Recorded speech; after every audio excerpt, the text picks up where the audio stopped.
Welcome to my channel which is Simple Learning, and today we will study history chapter name Akbar and his times.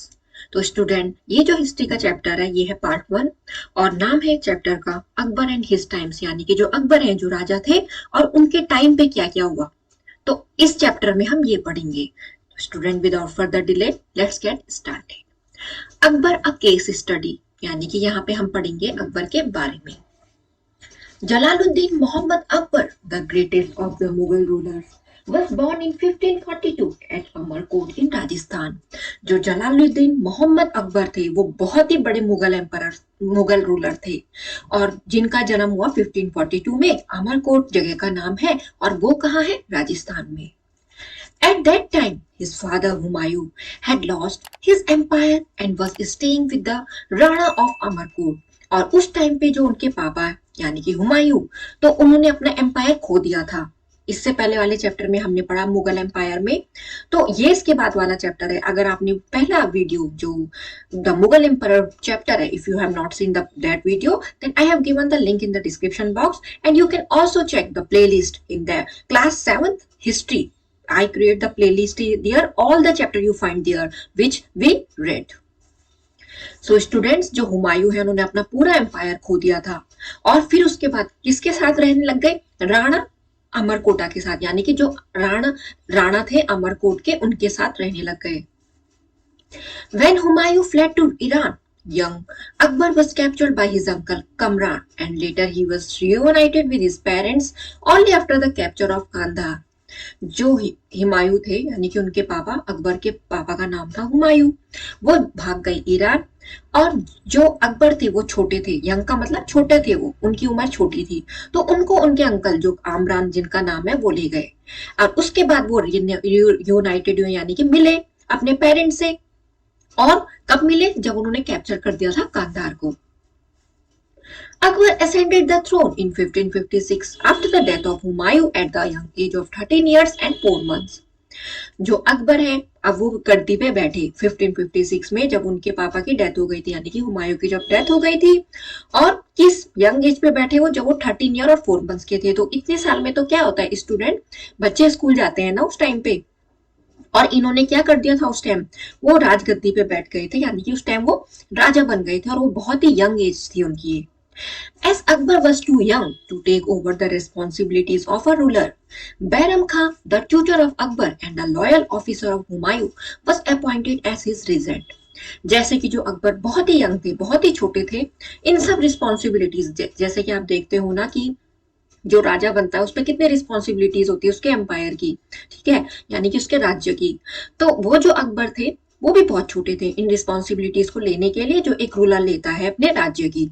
Bairam खां, जो बैरम खां है जो tutor थे अकबर के और एक लॉयल ऑफिसर थे हुमायूं यानी कि उनके फादर के, तो उन्होंने बैरम खां को, अकबर ने बैरम खां को, क्योंकि वो बहुत ही छोटे उनकी एज थी, तो उनको इतनी रिस्पॉन्सिबिलिटीज वो कैसे संभाल लेंगे उस टाइम पे, तो इसलिए उन्होंने किसको चूज किया?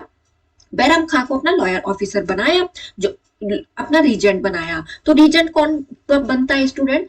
वो बहुत छोटे थे, ठीक है, तो उस टाइम पे वो उतना हैंडल नहीं कर पाते, तो इसलिए उन्होंने उनको अपना रीजेंट बनाया। किसको? बैरम खां को। रीजेंट कोई कब बनता है? जब वो जो एम्पायर वगैरह है, ठीक है, वो या तो अपने एम्पायर में या तो उनकी एब्सेंस होगी, यानी कि वो एब्सेंट रहेंगे, या यहाँ पे क्या केस था, अकबर बहुत छोटे थे तो इसलिए उनको रीजेंट बनाया गया। किसको? बैरम खां को। तो आई होप स्टूडेंट यहाँ तक आपको समझ में आ गया होगा। At the time of his accession Akbar was threatened by enemies from all sides. जब वो राजगद्दी पे बैठे कौन? अकबर, तो उनको बहुत ज्यादा परेशानी, यानी कि उन्होंने बहुत प्रॉब्लम फेस की। तो वो किसने दी उनको? उनके दुश्मनों ने। जैसे हमने अभी तक इतने सारे एम्पायर पढ़े हिस्ट्री में, जो जिसका दुश्मन होता है उसको उतनी ज्यादा परेशानियां देता है। तो सारी साइड से उनके पास क्या थी? परेशानियां, यानी कि जो उनके दुश्मन थे वो क्रिएट कर रहे थे। Beyond Agra the Afghans were still strong, और आगरा से नीचे यानी कि जो आगरा शहर था उससे नीचे जो अफगान थे वो वहां तक क्या थे? स्ट्रॉन्ग थे, मजबूत थे। वहां तक का जो पोर्शन है उनके पास रहा होगा। And wanted to capture the throne of Delhi, और वो चाहते थे जो दिल्ली की गद्दी है उसको भी कैप्चर करना। Adil Shah the nephew of Sher Shah control the area from Chunar to the border of Bengal. जो आदिल शाह यानी कि जो भतीजे थे शेर शाह के, उन्होंने कंट्रोल कर दिया एरिया कहां से? चुनार से लेकर और जो बंगाल का बॉर्डर है वहां तक। The greatest threat was from Hemu the minister of Adil Shah who was strengthening his power day by day। और सबसे बड़ी जो थ्रेट थी यानी कि जो डिफिकल्टी थी, जो परेशानी थी, वो क्या थी? हेमू की तरफ से थी, जो मिनिस्टर थे आदिल शाह के, और जो उनकी पावर को यानी कि जो हेमू की पावर को बढ़ा रहे थे, डे बाय डे, दिनों दिन बढ़ा रहे थे। On the other hand, the Rajputs too had strengthened their position and wanted to oust the Mughals from India. और उधर दूसरी साइड ही जो राजपूत थे वो भी बहुत स्ट्रेंथन यानी कि शक्तिशाली थे, और उन्होंने अपनी पोजीशन बहुत ही स्ट्रांग बना ली थी, उसको बहुत एक्सपेंड कर दिया था और चाहते थे मुगल्स को वहां से निकालना, इंडिया से। However, Akbar rose to the occasion and solved his problems। और फिलहाल जो अकबर है उन्होंने मौके पे क्या कर दिया? अपने को खड़ा कर दिया और अपनी प्रॉब्लम सॉल्व की उस टाइम पे जब वो डिफिकल्टी से घिरे हुए थे, when he was surrounded by the difficulties। Second battle of Panipat जो 1556 में हुई student. In 1556 Hemu the general of Adil Shah captured Agra and March two Delhi. 1556 में जो हेमू यानी कि आदिल शाह के जो जनरल थे उन्होंने आगरा को कैप्चर कर दिया और घेर लिया आगरा को, और उसके बाद किधर की तरफ बढ़ने लगे? दिल्ली की तरफ, यानी कि उसको अपने अंडर में ला गए। और उसके बाद उन्होंने क्या किया? दिल्ली की तरफ मूव फॉरवर्ड किया, यानी कि वहां की तरफ जीतने को सोचा। He defeated the Mughals near Delhi and occupied the city। उन्होंने जो मुगल्स हैं उनको डिफीट कर दिया, हरा दिया, जो दिल्ली के नजदीक थे, और उस सिटी को ऑक्युपाई कर दिया, दिल्ली को। But before he could consolidate his position, Mughal forces under Bairam Khan marched on to Delhi। पर इससे पहले कि वो अपनी जो पोजीशन है उसको जमा पाते वहां, यानी कि वो पूरा कंट्रोल कर पाते उसको, दिल्ली को, जो मुगल फोर्सेस हैं किसके अंडर में? बैरम खां के अंडर में, यानी कि जो रीजेंट थे अकबर के, उनके अंडर में उन्होंने किधर की तरफ के मार्च किया? दिल्ली की तरफ। The second battle of Panipat between the Mughals and the Afghan forces led by Hemu took place at Panipat in 1556। और जो second battle of Panipat हुई, first battle of Panipat 1526 में हुई थी स्टूडेंट, है ना, 1526 में हुई थी, और जो second battle of Panipat है वो मुगल्स और अफगान के बीच में हुई थी, और उसको किसने लेड किया था? यानी कि जो अफगान फोर्सेस है उनको किसने लेड किया? उनका लीडर कौन था? हेमू। और ये कहां पे भी? पानीपत में भी, 1556 में। The Afghan army was defeated and Hemu was captured and executed। अब यहाँ पे जो अफगान आर्मी है वो हार गई मुगल से, और जो हेमू है उनको कैप्चर पकड़ लिया गया और एग्जीक्यूट कर लिया गया, यानी कि कहां कर दिया गया? जेल में डाल दिया गया, बंदी बना लिया गया। After that Bairam Khan reoccupied Agra and Delhi. उसके बाद बैरम खान ने फिर से अपनी जगह बना ली आगरा और दिल्ली में। Agra became the capital of the Mughal empire. और जो आगरा है वो कैपिटल थी मुगल एम्पायर की। अब हम पढ़ते हैं जो अकबर है उन्होंने क्या क्या जीता। In 1560, Akbar freed himself from the regency of Bairam Khan and launched a number of conquests and built a huge empire। 1560 में स्टूडेंट जो अकबर है उन्होंने अपने को क्या कर दिया? फ्री कर दिया। किससे? जो रीजेंसी यानी कि उनके रीजन बने थे ना बैरम खान, यानी कि जो भी डिसीजन लेना है या जो भी आगे सोचना है वो बैरम खान लेते थे, क्योंकि वो बहुत ही छोटे थे। कौन? अकबर। अब यहाँ पे जो अकबर है उन्होंने किसके रीजेंसी से, यानी कि जो बैरम खां के अंडर में वो काम कर रहे थे ना, तो अपने को वहां से फ्री कर दिया और बहुत सारे कॉन्क्वेस्ट क्या किए? लॉन्च किए, यानी कि जीता उन्होंने और अपने एम्पायर को और बड़ा बना दिया। To expand his empire Akbar adopted two method. अपने एम्पायर यानी कि अपने साम्राज्य को और बड़ा करने के लिए जो अकबर उन्होंने टू मेथड को अडॉप्ट किया। एक था डायरेक्ट कॉन्क्वेस्ट और एक था मैट्रिमोनियल एलियंसेस, यानी कि डायरेक्ट कॉन्क्वेस्ट यानी कि सीधा जीतना है, और एक था संधि करके। अकबर कॉन्क्वर्ड मालवा, गोंडवाना, गुजरात, बंगाल, बिहार, काबुल, कश्मीर, सिंध और कंधार। अकबर ने ये क्या है जगह जीती। After consolidating his position in northern India, Akbar turned his attention towards Deccan। जब उनके पास उनको लग गया कि जो मेरी पोजीशन है वो क्या हो गई? एक ठीक लेवल पे बन गई है, ठीक है, नॉर्दर्न इंडिया में, तो अकबर किधर की तरफ उन्होंने अपना अटेंशन डाला? डेक्कन की तरफ। Akbar at first tried to bring the Deccan sultans under his control by diplomacy। जो अकबर है सबसे पहले उन्होंने ट्राई किया कि जो डेक्कन सुल्तान है यानी कि डेक्कन के जो सुल्तान है उनको अपने कंट्रोल में लाना डिप्लोमेसी करके, यानी कि उनके साथ क्या करके? बना के, बात बना के, ठीक है। He sent embassies to Khandesh, Bijapur, Golconda and Ahmednagar. उन्होंने जो एम्बेसीज यानी कि जो एक आदमी जाता है ना उनके एम्पायर से अपने को रिप्रेजेंट करेगा, अपनी गवर्नमेंट को और दूसरी जगह जाएगा बात करने के लिए, ये होता है ना। तो उन्होंने वही अपने एम्बेसीज को भेजा खानदेश, बीजापुर, कोलकाता और अहमदनगर में। He asked the ruler of these states to accept his overlordship and to pay tribute.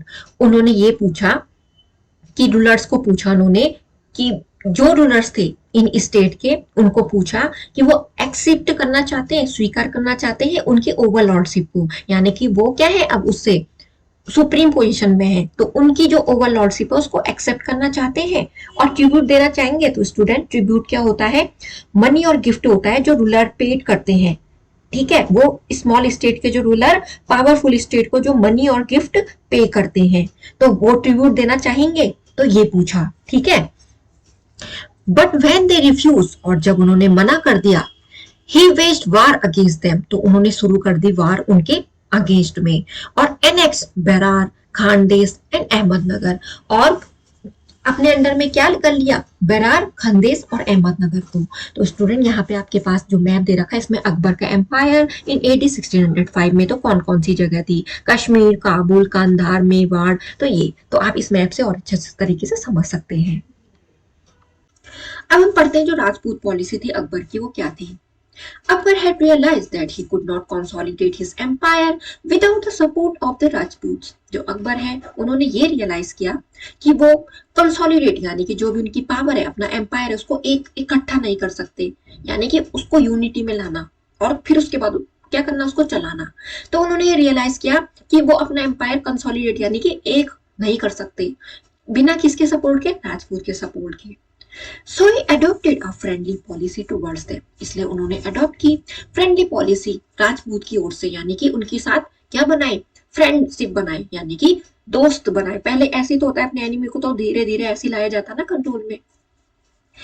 He appointed the Rajputs as high position in the administration. अब उन्होंने किया क्या? अकबर ने अपॉइंट कर दिया राजपूत को, उनको हाई पोजीशन दे दिया अपने प्रशासन में, जैसे कि राजा बिहारी मल और उनके बेटे Bhagwan Das, Raja Man Singh, Raja Todarmal, Birbal etcetera were given high post in the administration. उनको एक ऊंची पोस्ट दी थी एडमिनिस्ट्रेशन में। Akbar made the Rajput not only his friends but also his relatives through matrimonial alliances. उन्होंने संधि की तो जो अकबर है, ठीक है, तो उन्होंने राजपूत को क्या कर दिया? अपने फ्रेंड ही नहीं बनाया, अपने रिलेटिव भी बना दिया। कैसे? मैट्रिमोनियल अलायंसेस का मतलब शादी करके, ठीक है। He in 1562 he married the daughter of Raja Bharmal of Amer Harkabai who was renamed as Mariam Uz Zamani। तो 1562 में उन्होंने मैट्रिमोनियल अलायंसेस राजपूत के साथ ऐसे की कि उन्होंने जो राजा भारमल आमेर के थे उनकी डॉटर से, उनकी बेटी से शादी कर दी, जिनका नाम था हरकाबाई, जिनका दोबारा नाम रखा गया मरियम उज जमानी। He also married two Rajput princess of Bikaner. फिर उन्होंने शादी की जो राजपूत प्रिंसेस, यानी कि राजपूत की प्रिंसेस थी, किस कहा की? बीकानेर की। तो ऐसे उन्होंने अपनी शुरुआत की राजपूत के साथ। However, Akbar followed an aggressive policy toward those Rajput rulers who refused to accept his sovereignty। तो जो अकबर है उन्होंने एक एग्रेसिव पॉलिसी फॉलो की, किसके लिए? राजपूत रूलर्स के लिए, जिन्होंने रिफ्यूज कर दिया था अकबर की सुजर्निटी को स्वीकार करना। तो सुजर्निटी का मतलब क्या होता है स्टूडेंट? राइट होता है स्टेट या कंट्री का दूसरे स्टेट या कंट्री के ऊपर अपना रूल चलाने का, और जिसका अपना एक रूलर होता है पर वो अब फुली इंडिपेंडेंट नहीं है, ठीक है। तो यानी कि यहाँ पे जो अकबर है उन्होंने एक एग्रेसिव पॉलिसी अपनाई, यानी कि किसकी तरफ? किसके लिए? राजपूत रूलर्स के लिए, जिनका क्या था अपना, वो क्या थे? फुली इंडिपेंडेंट नहीं थे, तो उनके ऊपर अपना रूल, यानी कि उनके स्टेट पे अपना रूल क्या करने के लिए? चलाने के लिए, ठीक है। और जिसका अपना रूलर नहीं होता है तो ये होता है, तो उनका नहीं था, तो अकबर चाहते थे कि वहां भी क्या करना? अपना कंट्रोल बनाना। One such state that refuse to accept Mughal sovereignty was Mewar. जैसे कि उनका अपना एक क्या नहीं था? रूलर नहीं था, उनका अपना रूलर था पर वो फुली इंडिपेंडेंट नहीं थे, ठीक है, फुली यानी कि स्वतंत्र नहीं थे। तो उनका अपना रूलर होने की वजह से वो इंडिपेंडेंट नहीं थे, तो इस वजह से जो अकबर है वो चाहते थे कि वहां भी अपना रूल करना, ठीक है, उस स्टेट में या कंट्री में। तो one such state that refuse to accept Mughal sovereignty was Mewar. और ऐसे ही जो स्टेट था, यानी कि जिसका अपना रूलर तो था पर वो फुली इंडिपेंडेंट नहीं था, तो ऐसे ही स्टेट था Mewar. The Rajput also wanted to recover Chittor, जो राजपूत थे वो चाहते थे रिकवर करना चित्तौड़ को भी, अपनी कैपिटल सिटी थी जो उनकी, जो कॉन्क्वेस्ट कर दी थी, जीती थी मुगल्स ने। Rana Pratap of Mewar carried on the struggle against the Mughals, जो राणा प्रताप मेवाड़ के थे वो उनका स्ट्रगल यानी कि संघर्ष किसके लिए, मुगल्स के लिए अभी भी कैरी ऑन था। A furious battle was fought between the Rajput led by Rana Pratap and the Mughal forces at Haldighati, यानी कि हल्दीघाटी जो बैटल हुई उसमें राजपूत यानी कि जिनका लीडर थे राणा प्रताप और मुगल फोर्सेस के बीच में बैटल हुई। तो राजपूत यहाँ पे हार गए मुगल से, बैटल ऑफ हल्दीघाटी जो 1576 में, और जो राणा प्रताप थे वो वहां से भाग गए किधर की तरफ, माउंटेन फोर्ट्रेस की तरफ। तो यहाँ पे जो अकबर थे वो ऐसी पॉलिसी फॉलो करते थे, ठीक है, ताकि जो दूसरा स्टेट है वो भी कंट्रोल में रहे, जिनका अपनी एक पर्टिकुलर इंडिपेंडेंट नहीं है।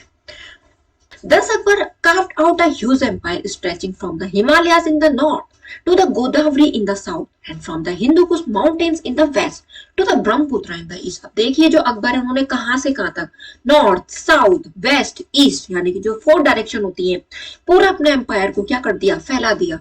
हिमालयास यानी कि जो नॉर्थ की तरफ थे, गोदावरी जो साउथ की तरफ थी, हिंदू कुश माउंटेन जो वेस्ट की तरफ थे, और ब्रह्मपुत्र जो ईस्ट की तरफ थी। यानी कि देखो ना, जो आप मैप पे देखोगे तो ये अलग अलग डायरेक्शन में ये सब, तो सब पे क्या कर दिया, अपना एम्पायर को बढ़ा दिया। एडमिनिस्ट्रेशन और प्रशासन पढ़ते हैं उनका। One of the significant contributions of Akbar's reign was the establishment of an efficient administrative system। एक significant contribution जो अकबर रेन यानी कि जो उनका साम्राज्य था, जब तक उनका राज्य था, तो तब ये था उनका कंट्रीब्यूशन कि उन्होंने एस्टेब्लिश किया एक एडमिनिस्ट्रेटिव सिस्टम होना चाहिए। Akbar gave the Mughal India one official language, Persian, a uniform administrative system and coinage and a common system of weights and measures। जो अकबर है उन्होंने क्या दिया, अकबर ने मुगल को क्या दिया, ठीक है, यानी कि जब वो इंडिया में थे तो उन्होंने क्या दिया, एक लैंग्वेज दी पर्शियन, और एक यूनिफॉर्म एडमिनिस्ट्रेटिव सिस्टम दिया, और जो काम करे एक होके, और क्वाइनेज यानी कि ये उन्होंने किया, और एक कॉमन सिस्टम होता है वेट और मेजर्स का, उसको चलाया। Akbar's administrative system can be grouped into under 2 heads. जो अकबर का एडमिनिस्ट्रेटिव सिस्टम था उसको ग्रुप किया गया है 2 हेड में, एक तो है सेंट्रल एडमिनिस्ट्रेशन, एक है प्रोविंशियल एडमिनिस्ट्रेशन। अब हम पढ़ते हैं पहला सेंट्रल एडमिनिस्ट्रेशन के बारे में। Akbar's system of central administration was a combination of Persian, Central Asian and Indian tradition। जो अकबर का सिस्टम था सेंट्रल एडमिनिस्ट्रेशन का, वो कॉम्बिनेशन था पर्शियन का, सेंट्रल एशियन का और इंडियन ट्रेडिशंस का। जो उसकी वर्किंग थी और जो और डिटेल्स थे वो मेंशन्ड है लिटरली वर्क आईने ए अकबरी में, जिसको किसने लिखा, अबुल फजल ने। ये एक लिटरली वर्क है।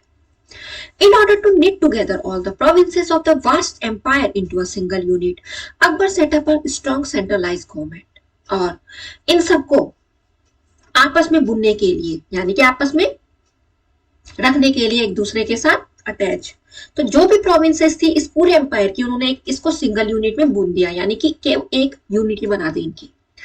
Akbar setup a strong centralised government. उन्होंने एक स्ट्रॉन्ग सेंट्रलाइज्ड गवर्नमेंट, यानी कि होता है ना सेंटर में रहकर जो गवर्नमेंट सब जगह क्या करती है, अपना रूल करती है, हर जगह देखती है, उसका एडमिनिस्ट्रेटिव सिस्टम ऐसा होता है जो वैसा काम करती है। तो ये किया। जो एम्परर थे वो सुप्रीम अथॉरिटी थी, जिनका डिसीजन सारे मैटर पे रहता था, either it is related to political, military और जुडिशियल, ये फाइनल रहता था उनका decision. He was the commander in chief of the army and the supreme judge। जो अकबर थे उन्होंने एक सेंट्रलाइज गवर्नमेंट को, बहुत ही स्ट्रॉन्ग सेंट्रलाइज गवर्नमेंट को सेटअप किया ना, तो वो कमांडर इन चीफ भी थे आर्मी का, सुप्रीम जज थे। वो अपने को कहते थे रिप्रेजेंटेटिव ऑफ गॉड, यानी कि जो गॉड का रिप्रेजेंट, यानी कि होता है ना एक पर्टिकुलर ग्रुप को जो रिप्रेजेंट करे, तो गॉड को जो रिप्रेजेंट करे वो अपने को ये कहते थे। इस अर्थ में जो गॉड को रिप्रेजेंट करता है वो मैं हूं। The emperor was assisted by a council of ministers। जो emperor थे उनको कौन हेल्प करता था, यानी कि उनको सपोर्ट कौन करता था, काउंसिल ऑफ मिनिस्टर्स। और कुछ इंपॉर्टेंट मिनिस्टर्स हैं, उनमें से वकील या जिसको प्राइम मिनिस्टर बोलते हैं। ड्यूरिंग अकबर्स रेन, वो आज का प्राइम मिनिस्टर मत समझना, उस टाइम में जो वकील है उनको प्राइम मिनिस्टर माना जाता था, ठीक है। During Akbar's reign vakil's powers were reduced and he was only a ceremonial head. जो अकबर के टाइम जो वकील की पावर थी वो रिड्यूस हो गई थी, कम हो गई थी। वो केवल सेरेमोनियल हेड थे, यानी कि जब भी वहां सेरेमोनियल कोई भी क्या होगा, एक ओकेजन होगा तो उसके हेड होंगे वो। जो वजीर और दीवान थे वो हेड थे रेवेन्यू डिपार्टमेंट के, और वो रिस्पॉन्सिबल थे जो भी इनकम एक्सपेंडिचर होगा और कंट्रोल करना खलीसा, जागीर और इनाम लैंड्स को। मीर बख्शी जो हेड थे मिलिट्री डिपार्टमेंट के। मीर सामान जो इंचार्ज थे इंपीरियल हाउस होल्ड के, रॉयल वर्कशॉप्स के, जिनको बोला जाता था कारखानास। और जो काजी थे वो हेड थे जुडिशियरी, यानी कि जहां न्याय होता है तो वो कौन देखेगा, qazi. Akbar used to meet his subjects and listen to their problems in the Diwani Aam. जो अकबर थे वो इन जो भी सब्जेक्ट, यानी कि उनके सामने जो भी सब्जेक्ट आते थे, मुद्दे आते थे उनके पास जो भी सॉल्व करने के लिए, तो उन प्रॉब्लम को अच्छी तरीके से सुनते थे दीवानी आर्म में। These problems were immediately attended to by his officers। और ये जो problems थी फिर उसके बाद ये कौन अटेंड करता थे, उनके ऑफिसर्स देखते थे। Akbar used to hold regular meetings with his officers in the Diwani Khas. तो जो अकबर थे वो अपनी जो मीटिंग ऑफिसर्स के साथ कहाँ रखते थे, दीवानी खास में। और जो प्रॉब्लम्स वगैरह थी वो कहाँ सुनते थे, दीवाने आम में। तो इन दोनों में डिफरेंस है थोड़ा, तो ये आप क्या करना है, ध्यान रखना है। गोल्ड कॉइन्स ऑफ अकबर, अब हम ये देख रहे हैं इनकी पिक, गोल्ड कॉइन्स कैसे थे अकबर के टाइम पे। And in this paragraph we study about provincial administration. Akbar divided his vast empire into 15 provinces. और सूबा जो अकबर है उन्होंने डिवाइड कर दिया था अपने बहुत बड़े एम्पायर को 15 प्रोविंसेस, जिनको बोला गया subas. Each of these provinces was governed by a subedar. जो ये प्रोविंसेस थी उसको गवर्न करते थे सूबेदार, यानी कि जो सूबास थे उनको कौन देखता था, उनके ऊपर कौन था, सूबेदार, वो देखते थे, जिनका कंट्रोल था मिलिट्री और सिविल अफेयर्स में। और जो दूसरे इंपॉर्टेंट मिनिस्टर थे इस प्रोविंस में वो थे दीवान, जो रिकॉर्ड रखते थे लैंड रेवेन्यू का, जो भी लैंड से रेवेन्यू आ रहा है उसका। ये जो दोनों ऑफिसर्स थे वो चेक करते थे और काउंटर चेक, यानी कि उनका ये काम रहता था कि ये मैं एक दूसरे का काम देखना और अपना काम तो देखना, पर एक दूसरे का काम भी देखना। The provinces were further divided into districts and villages। जो provinces थी उसको डिवाइड किया गया डिस्ट्रिक्ट और विलेजेस में। बहुत ज्यादा जो ऑफिसर्स थे वो अपॉइंट किए गए मैनेज करने के लिए, जो भी वहां डिस्ट्रिक्ट और विलेजेस में प्रॉब्लम्स वगैरह थी, जो भी चीजें थी उनको सॉर्ट आउट करने के लिए। यूनिफॉर्म क्वाइनेज सिस्टम, जो यूनिफॉर्म क्वाइनेज सिस्टम था वो क्या था अकबर के टाइम पे, अकबर चाहते थे एस्टेब्लिश करना एक यूनिफॉर्म, यानी कि एक यूनिफॉर्म क्वाइनेज, यानी कि जो एक पूरे उसमें एक हो, एक का मतलब वो एक ही चले जो थ्रू आउट हिज एम्पायर, अपने एम्पायर में चलाने के लिए। क्वाइनेज यानी कि जो वहां क्या होता था, इकोनॉमिक सिस्टम, यानी कि जिससे क्या होगा, जैसे हम अभी रुपी यूज करते हैं ना, तो उस टाइम पे जो क्वाइन यूज करते थे उस चीज के लिए। He introduce a new uniform standard of coinage. उन्होंने उस टाइम इंट्रोड्यूस किया एक new uniform standard coinage system, but order that the older coins which were still current should be accepted from the peasants for their full face value। पर उन्होंने ये भी order किया कि अगर ये जो यूनिफॉर्म क्वाइनेज सिस्टम, तो वो क्या कर रहे हैं, एस्टेब्लिश कर रहे हैं, इंट्रोड्यूस कर रहे हैं, पर जो उन्होंने ये भी ऑर्डर किया कि जो पुराने कॉइन्स हैं वो भी, जो जिनके पास वो पुराने कॉइन्स हैं जो अभी भी यूज हो रहे हैं, उसको भी एक्सेप्ट किया जाएगा पीजेंट से, ठीक है। और उनकी वैल्यू उतनी होगी, जैसे होता है ना जो नए कॉइन आते हैं उनकी वैल्यू जो होती है तो पुराने कॉइन की कम हो जाती है। पर उन्होंने कहा जो पुराने कॉइन है उनकी भी फुल फेस वैल्यू, यानी कि जो उनकी जो उनकी फेस वैल्यू का मतलब जितनी उनकी अमाउंट है, यानी कि जैसे 1 रुपए का सिक्का, तो उसकी जो वैल्यू होगी वो 1 रुपए ही रहेगी, वो उससे डाउन नहीं होगी। This shows that Akbar wanted to have strict justice along with safeguarding the interests of the peasants। इसने ये दिखाया कि जो अकबर है उनका जो न्याय था वो स्ट्रिक्ट था, ठीक है, और किससे रिलेटेड, जो पीजेंट्स के इंटरेस्ट है, यानी कि उनको भी क्या ना लॉस ना हो, तो ऐसे उनके क्या रहते थे, न्याय रहता था उनका, ऐसे उनके ऑर्डर रहते थे। He introduced silver, copper and gold coins। उन्होंने इंट्रोड्यूस किया सिल्वर, कॉपर और gold coin with an open minting system in which anyone willing to pay the minting charges could bring metal and get the coin minted। और उन्होंने जो open minting system चलाया जिसमें कि जो भी विलिंग, यानी कि जो भी क्या है इच्छा है जिसकी पे करने की जो मिंटिंग चार्जेस, तो वो मेटल लाए और उस कॉइन को मिंट का मतलब उसकी, जैसे आप कॉइन में देखते हो ना कि 1 रुपीज 2 रुपीज लिखा है, तो उसको क्या कर दे, उसकी जो वैल्यू है वो रख दे, ठीक है, यानी कि वो मेटल है और उसमें वो क्या कर दे, उस कॉइन को मिंट कर दे, यानी कि मोहर लगा दे उसपे कि ये इतने का, ये 1 रुपए का कॉइन है, 2 रुपीज का कॉइन है। ये जो सिल्वर कॉइन है वो इश्यूड हुए अकबर के रेन के टाइम, यानी कि उनके जब उनका साम्राज्य था उस टाइम, यानी कि उनके जमाने में। और वो किस शेप में थे, राउंड शेप में थे, जिनको रुपी बोला गया, और उनका जो वेट था वो 172 ग्रेन्स के इक्वल था। इक्वल था। जो कॉपर कॉइन है उनको बोला गया डैम और पैसा, और उनका जो वेट था वो 323.5 ग्रेन्स था। जो लोवेस्ट कॉपर कॉइन है वो थे जितल, और 25 जितल्स बनाते थे एक पैसा को। तो जो मोस्ट कॉमन गोल्ड कॉइन है उसको बोला गया इलाही, जो 10 रुपीज, जिसकी वैल्यू किसके बराबर थी, 10 रुपीज के बराबर। और जो बिगेस्ट गोल्ड कॉइन है उसको बोला गया शहंशाह, उसका जो वेट है वो किसके बराबर है, 101 तोलास के लगभग। And was use mostly in high value business transaction, जिसको यूज किया जाता था जब बड़े बड़े ट्रांजेक्शन करने हो तो वहां पे यूज किया जाता है उस टाइम पे। यूनिफॉर्म वेट्स एंड मेजर्स, अब हम पढ़ेंगे यूनिफॉर्म वेट्स और मेजर्स क्या थे। अकबर के रेंज से पहले जो वेट और मेजर सिस्टम था वो वेरिड, यानी कि बदलता गया रीजन टू रीजन के अकॉर्डिंग, यानी कि यहाँ वाले रीजन में अलग था तो दूसरे वाले रीजन में अलग था। और कॉमोडिटी टू कॉमोडिटी, यानी कि जो भी सामान होगा उसके अकॉर्डिंगली चेंज होता रहता था। The weights were based on the weight of various seed, जो वेट थे वो बेस थे, जो सीड के वेट थे उसके बेस पे वो वेरी करते रहते थे, ठीक है। यानी कि जो सीड के वेट थे उसके बेस पे जो वेट थे वो वेरी करते रहते थे, और जो लेंथ थी वो लेंथ ऑफ आर्म और विड्थ ऑफ फिंगर पे बेस्ड थी, यानी कि जितनी आर्म की लेंथ होगी और जितनी विड्थ किसकी होगी, फिंगर्स की होगी, तो उसके अकॉर्डिंग। अकबर एडॉप्टेड बाल लेकॉन for the weight and for linear measurement, he introduce the Ilahi gaz और यार्ड। अकबर ने अडॉप्ट किया बाल लेकॉन, किसके लिए, ये बाल लेकॉन है वो किसको यूज करने के लिए, वेट, यानी कि जो वेट हो, जैसे आप देखते हो ना सब्जी वगैरह लेते हो तो वहां पे क्या रहता है कि उनका बाट रहता है वेट मेजर का, और एक में वो तोलते हैं जो आपने सामान लिया। तो यहाँ पे उन्होंने वही बाल लेकॉन को यूज किया वेट के लिए, और लीनियर मेजरमेंट के लिए उन्होंने इंट्रोड्यूस किया इलाही गज या यार्ड के लिए। यानी लीनियर मेजरमेंट यानी कि सीधा मेजरमेंट होता है जो। देयर वर 3 स्टैंडर्ड गज depending on the object to be measured, 3 type के स्टैंडर्ड गज थे जो डिपेंड करता है ऑब्जेक्ट, यानी कि जो मेजर किए गए हैं। लॉन्ग गज टू मेजर लॉन्ग डिस्टेंसेस, यानी कि जो लंबा गज यानी कि लॉन्ग गज होगा वो लॉन्ग डिस्टेंस को मेजर करने के लिए फोर्ट और रोड्स को। जो मिडिल गज है वो मेजर करेगा स्टोन हाउसेस, यानी कि स्टोन के बने हाउस होंगे जो टेम्पल होंगे और गार्डन को। और शॉर्ट गज मेजर करेगा गारमेंट्स को, ठीक है, और टेबल लाइनिंग को। तो स्टूडेंट यहाँ पे तक हमने पढ़ा कि जो यूनिफॉर्म वेट और मेजर थे जो अकबर के टाइम पे वो कैसे यूज करे जाते थे, जो वेट था वो किसके अकॉर्डिंग वेरी करते थे, जो वेट थे वो किस पे बेस्ड थे, ठीक है, कि कैसे उनको वेइंग किया जाता था उस टाइम, और जो लेंथ थी वो कैसे मेजर की जाती थी, यानी कि कैसे माना जाएगा कि इसकी इतनी लेंथ है। तो जो अकबर है उन्होंने अडॉप्ट किया बाल लेकॉन के, कौन, वेट मेजर के लिए, और लीनियर मेजरमेंट के लिए उन्होंने इंट्रोड्यूस किया इलाही गज जिसको बोला गया यार्ड। तो यहाँ पे हमने 3 गज पढ़े, लॉन्ग गज, मिडिल गज और शॉर्ट गज। तो आपको ये ध्यान रखने हैं, आपके क्वेश्चन आंसर भी इन्हीं से रिलेटेड होंगे।